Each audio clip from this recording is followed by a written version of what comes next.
Now, this is the first example of annotations in Java. Now, generally मैंने अभी आपको previous videos में भी बताया कि annotations में हम data add कर देते हैं, supplement information डाल देते हैं और information को tools use करते हैं. लेकिन इस program में मैं custom annotation, अपना annotation बनाऊंगा, अपने annotation के through data डालूंगा और annotation से data fetch करूंगा. जनरली जब हम जावा के एनोटेशंस यूज करते हैं, हम जावा के टूल्स को डेटा पास करते हैं, लेकिन इस एग्जाम्पल में मैं एनोटेशन बनाऊंगा, मैं ही डेटा डालूंगा और मैं ही डेटा को फेच करूंगा. फिर से रिपीट करूंगा. जनरली द कॉन्सेप्ट इज हम जावा के एनोटेशंस यूज करके जावा को या टूल्स को डेटा पास करते हैं.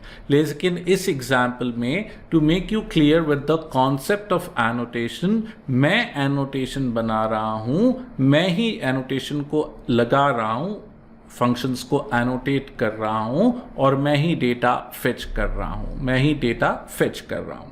We'll start off with the example.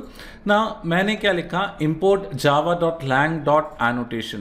In the previous video, I've told you कि हम retention policy बताने के लिए retention नाम का annotation use करते हैं. तो दो चीज़ें. पहली चीज़ मैंने क्या बोली? retention, जो कि retention policy बताता है, और दूसरी चीज़ मैंने क्या बोली? retention policy. ये दोनों की दोनों चीज़ें कौन से पैकेज से आती हैं? java.lang.annotation. तो एनोटेशन का के लिए, रिटेंशन के लिए और रिटेंशन पॉलिसी के लिए. अगर मैं इसको इंपोर्ट नहीं करूंगा तो इसको यूज नहीं कर पाऊंगा. दूसरा, मैं रिफ्लेक्शन एपीआई यूज कर रहा हूं एनोटेशन से डेटा फेच करने के लिए. रिफ्लेक्शन एपीआई की पर्टिकुलरली मैं क्लास यूज कर रहा हूं, मेथड नाम की क्लास, जो कि रिफ्लेक्शन पैकेज से आती है, रिफ्लेक्ट पैकेज से आती है, java.lang.reflect.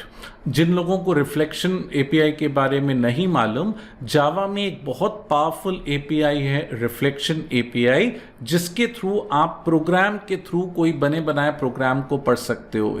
You can read a class. आपको पता करना है इस क्लास में कितने मेथड्स हैं, कितने कंस्ट्रक्टर्स हैं, वो सब चीज़ें आप रन टाइम पे फेच कर सकते हो यूजिंग रिफ्लेक्शन एपीआई. तो यहाँ पे मैं मेथड नाम की क्लास यूज कर रहा हूँ रिफ्लेक्ट नाम की रिफ्लेक्शन एपीआई से. सो इसीलिए मैंने java.lang.reflect पैकेज को इंपोर्ट किया है.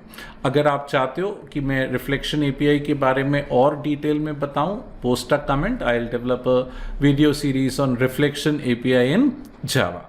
सो रिटेंशन पॉलिसी बता रहा है. यहाँ पे सबसे पहले तो मैंने एक एनोटेशन बनाया. याद करो प्रीवियस वीडियोस में मैंने क्या बोला?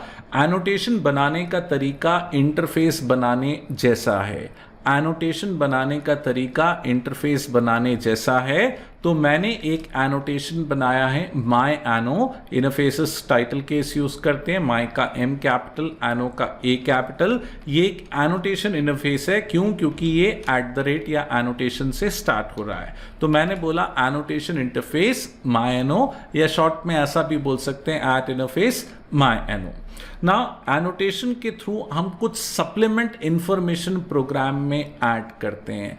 एनोटेशन के थ्रू हम प्रोग्राम में कुछ सप्लीमेंट इंफॉर्मेशन को ऐड करते हैं. याद करो प्रीवियस वीडियो में क्या बोला था? सप्लीमेंट इंफॉर्मेशन से सिंटैक्स चेंज नहीं होता. इस इंफॉर्मेशन को अलग अलग टूल्स यूज करते हैं डेवलपमेंट और डिप्लॉयमेंट के समय. तो मैंने दो सप्लीमेंट इंफॉर्मेशन ऐड करी, str और val. कितनी सप्लीमेंट इंफॉर्मेशन ऐड करी? तो भाई मैंने पहले भी बताया था, ये है तो डेटा लेकिन काम ये फंक्शन की तरह करते हैं. है तो ये डेटा लेकिन काम ये फंक्शन की तरह करते हैं. और मैंने बताया कि ये जो डेटा है, इस डेटा को मैं प्रोग्राम के एग्जीक्यूशन के समय फेच कर सकता हूं, क्योंकि मैंने रिटेंशन पॉलिसी क्या बता दी? Run time. याद करो in the previous video only we have seen retention policy की 3 वैल्यू होती है, सोर्स, क्लास और रन टाइम. अगर आपने रिटेंशन पॉलिसी नहीं बताई तो डिफॉल्ट क्लास होती है, लेकिन यहाँ पे रिटेंशन पॉलिसी में रन टाइम बता रहा हूं.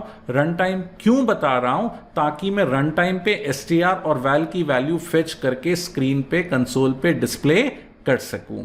हाँ, ये रिटेंशन और रिटेंशन पॉलिसी, ये दोनों के दोनों कौन से पैकेज से आ रहे हैं? java.lang. एनोटेशन पैकेज से आ रहे हैं। तो भाई ये तो मेरा पहला स्टेप हो गया, मैंने एनोटेशन बना लिया। मैंने खुद का पहला एनोटेशन बनाया माई एनो। ये सप्लीमेंट इंफॉर्मेशन दो चीजें स्टोर करता है, str जो कि स्ट्रिंग है और वैल जो कि इंटीजर है। हाँ, इस इंफॉर्मेशन को एग्जीक्यूशन के समय फेच किया जा सकता है। अब याद करो, in the theory video, introduction video, मैंने आपको यह भी बताया था कि आप कोई भी डिक्लेरेशन के ऊपर, क्लास के ऊपर, इंटरफेस के ऊपर, इनम के ऊपर, एनोटेशन के ऊपर, फंक्शन के ऊपर एनोटेशन लगा सकते हो।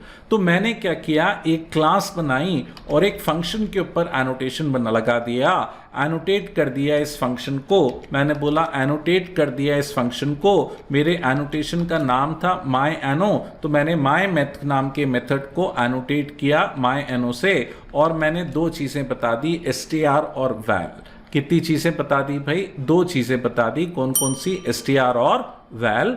str की वैल्यू है एनोटेशन एग्जाम्पल और वैल की वैल्यू क्या है? 100। str की वैल्यू बताई और वैल की वैल्यू बताई, तो मैंने मेथड को एनोटेट कर दिया। तो मैं फिर से रिपीट करूंगा, इस एग्जाम्पल में मैंने एनोटेशन बनाया है, ये मेरा एनोटेशन है। मैंने इस एनोटेशन को अप्लाई किया है डेटा को डालने के लिए। मैंने इस एनोटेशन को अप्लाई किया है डेटा को डालने के लिए, है ना। अब थर्ड स्टेज में मैं इस डेटा को फेच करके डिस्प्ले कर रहा हूं। मैं बोला मैं इस डेटा को फेच करके डिस्प्ले कर रहा हूं, लेकिन आगे जाके जब हम जावा के एनोटेशंस या फ्रेमवर्क के एनोटेशंस यूज करेंगे तो केवल हम डेटा डालेंगे, निकालेगा कौन? फ्रेमवर्क। जावा निकालेगा कौन? टूल्स। तो इस एग्जाम्पल में एनोटेशन बना भी मैं ही रहा हूं, डेटा डाल भी मैं ही रहा हूं, डेटा को निकाल भी मैं ही रहा हूं। तो मैंने एक छोटा सा फंक्शन बनाया टेस्टिंग ब्लॉक डेटा को फेच करने के लिए। फंक्शन का नाम है माईमैथ, इसी को मैंने एनोटेट किया है ना। एनोटेशन का डेटा फेच करने के लिए मैंने रिफ्लेक्शन एपीआई यूज करी है। मैंने कौन सी एपीआई यूज करी है? Reflection API. तो मैं थोड़ा सा कंसेप्ट बता देता हूं कि किस तरह से हम एनोटेशन को फेच कर सकते हैं। मैंने बोला किस तरह से हम एनोटेशन को फेच कर सकते हैं, using reflection API. Using which API? Reflection API. तो आपको कोई भी क्लास से एनोटेशन को निकालना है तो सबसे पहले आपको क्लास का ऑब्जेक्ट बनाना पड़ेगा। मैंने बोला क्लास का क्या बनाना पड़ेगा? ऑब्जेक्ट। यहां पे जो हमने प्रोग्राम बनाया है उसकी क्लास का नाम है एनोटेशन एग्जाम्पल 1। तो मैंने क्या किया, एनोटेशन एग्जाम्पल 1 का एक रेफरेंस और ऑब्जेक्ट बनाया। क्या लिखा? Annotation example 1 obj is equal to new annotation example 1। तो ये तो भाई पहला स्टेप हो गया, आप ऑब्जेक्ट निकालोगे। सेकेंड स्टेप आप क्या करोगे, आप इस ऑब्जेक्ट की क्लास को फेच करोगे। आप इस ऑब्जेक्ट की क्लास को फेच करोगे। तो पहला मैंने ऑब्जेक्ट बनाया, ऑब्जेक्ट से क्लास निकाली। क्या लिखा? obj dot gate class. तो ये क्या करेगा? ऑब्जेक्ट की क्लास फेच करेगा। क्लास नाम की क्लास लैंग पैकेज से आती है। तो पहला स्टेप हमने ऑब्जेक्ट बनाया, दूसरा स्टेप हमने ऑब्जेक्ट की क्या निकाली? क्लास। अब ध्यान से देखें, है ना, ध्यान से देखें इस प्रोग्राम में। इस प्रोग्राम में मेरी क्लास का नाम था एनो एग्जाम्पल 1, तो मैंने इसका ऑब्जेक्ट बना लिया। अब इस ऑब्जेक्ट से इसकी क्लास निकाल ली। अब क्लास में एनोटेशन नहीं लगा, एनोटेशन लगा है मेथड पे। एनोटेशन लगा है काय पे? मेथड पे। मेथड का नाम क्या है? माईमैथ। एनोटेशन लगा है मेथड पे। फिर से रिपीट करूंगा, एनोटेशन लगा है मेथड पे। मेथड का नाम क्या है? माईमैथ। तो अगले स्टेप में मैंने क्या किया, ऑब्जेक्ट से मेथड निकाला, सॉरी क्लास से क्या निकाला? Method. Object class dot get method. कौन सा मेथड निकाल रहा हूं? माईमैथ। ध्यान से देखें, यहां पे मेथड का नाम क्या रखा था मैंने? मेथड का नाम मैंने रखा था माईमैथ। तो लाइन नंबर 12 में मेथड का नाम है माईमैथ। तो मैंने क्या किया, ऑब्जेक्ट से क्लास निकाली, क्लास से मेथड निकाला। मेथड निकालने के लिए एक फंक्शन है गेट मेथड। कौन सा मेथड, कौन सा फंक्शन है? Get method. आप मेथड का नाम लिखते हो। एक इंपॉर्टेंट पॉइंट, गेट मेथड एक चेक्ड एक्सेप्शन फॉरवर्ड करता है। Method not found exception checked exception है, ट्राई कैच लगाना कंपल्सरी है। मैंने बोला चेक्ड एक्सेप्शन है, ट्राई कैच लगाना कंपल्सरी है। तो ऑब्जेक्ट, सबसे पहला स्टेप ऑब्जेक्ट बनाओ। मैंने बोला सबसे पहला स्टेप ऑब्जेक्ट बनाओ। ऑब्जेक्ट से क्या निकालो? क्लास निकालो, क्लास से क्या निकालो, मेथड। मेथड निकालने के लिए कौन सा फंक्शन है, गेट मेथड। मेथड का नाम देके हमने मेथड को फेच कर लिया। अभी थोड़ी देर पहले मैंने बताया मेथड नाम की क्लास java.lang.reflect पैकेज से आ रही है, ये पूरा रिफ्लेक्शन वर्क ही है। मैंने मेथड निकाला और मैंने फिर से रिपीट करूंगा, गेट मेथड एक चेक्ड एक्सेप्शन फॉरवर्ड करता है, मेथड नॉट फाउंड एक्सेप्शन, तो आपको उसके लिए ट्राई कैच लगाना कंपलसरी है। नाउ फाइनल स्टेप हम क्या करेंगे, मेथड से एनोटेशन निकालेंगे। मेथड से क्या निकालेंगे, एनोटेशन निकालेंगे। एनोटेशन निकालने के लिए कौन सा मेथड है, गेट एनोटेशन। कौन सा मेथड है, गेट एनोटेशन। तो यहां m किसका ऑब्जेक्ट है, मैंने बोला m किसका ऑब्जेक्ट है, मेथड का। मेथड से हमने क्या निकाला, एनोटेशन निकाला। एनोटेशन निकालने के लिए कौन सा मेथड बोला हमने, गेट एनोटेशन। तो सबसे पहला स्टेप ऑब्जेक्ट बनाया, ऑब्जेक्ट से हमने क्या निकाली, क्लास निकाली। क्लास से हमने क्या निकाला, मेथड निकाला। मेथड से हमने क्या निकाला, एनोटेशन निकाला। अब एक बार मेरे को एक स्टूडेंट ने बोला, सर आप यहां तो मेथड का नाम लिख रहे हो, यहां आप एनोटेशन का नाम डबल कोट्स में क्यों नहीं लिख रहे, यहां पे आपने एनोटेशन का नाम डबल कोट्स में क्यों नहीं लिखा, myano.class करके क्यों लिखा। मैंने बोला भाई है ना, कभी कभार हम क्या करते हैं, कोई भी चीज को रेफर करने के लिए उसका नाम यूज करते हैं, उसका क्या यूज करते हैं, नाम यूज करते हैं। और कभी कभार हम फेच करने के लिए हम UUID यूज करते हैं।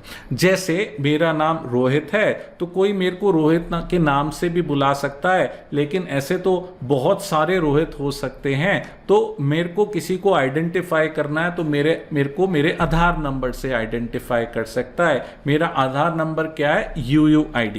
तो भाई myano.class is the universal unique identification. अगर मेरे को जावा के प्रोग्राम में किसी की UUID लिखनी है तो हम उसको डॉट क्लास करके रेफर करते हैं।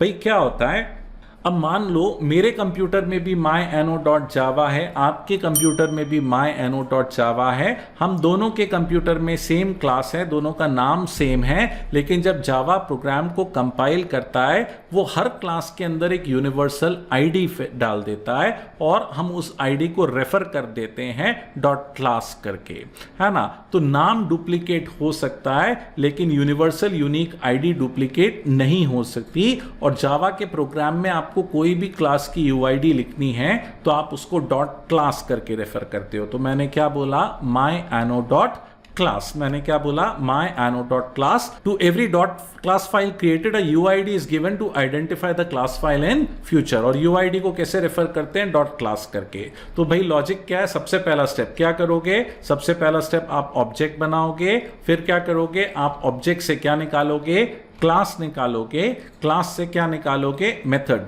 ऑब्जेक्ट से क्लास कैसे निकालते हैं, गेट क्लास करके। मेथड कैसे निकालते हैं, गेट मेथड करके। और एनोटेशन को कैसे फेच करोगे, गेट एनोटेशन। तो एक छोटा सा कोड ब्लॉक लिखा है एनोटेशन को फेच करने के लिए। मेथड को फेच करने के लिए आप एक फंक्शन यूज कर रहे हैं, गेट मेथड। ये एक method not found checked exception forward करता है, तो ट्राई कैच लगाना पड़ेगा, है ना। और गेट एनोटेशन में आपको एनोटेशन की UID देनी पड़ेगी, तो मैंने myano.class रखा है। तो we go back to the program. मैंने बोला we'll go back to the program. इस प्रोग्राम में देखो भाई मैंने यही लॉजिक लिखा है। सबसे पहले तो मैंने क्या बनाया, ऑब्जेक्ट बनाया। क्या बनाया, ऑब्जेक्ट बनाया। ऑब्जेक्ट का नाम क्या है, OB। ऑब्जेक्ट से क्या निकाली, क्लास। क्लास से क्या निकाला, मेथड। और मेथड से क्या निकाला, एनोटेशन, है ना। ऑब्जेक्ट बनाया, ऑब्जेक्ट से क्या निकाली, क्लास। क्लास से क्या निकाला, मेथड। और मेथड से क्या निकाला, एनोटेशन।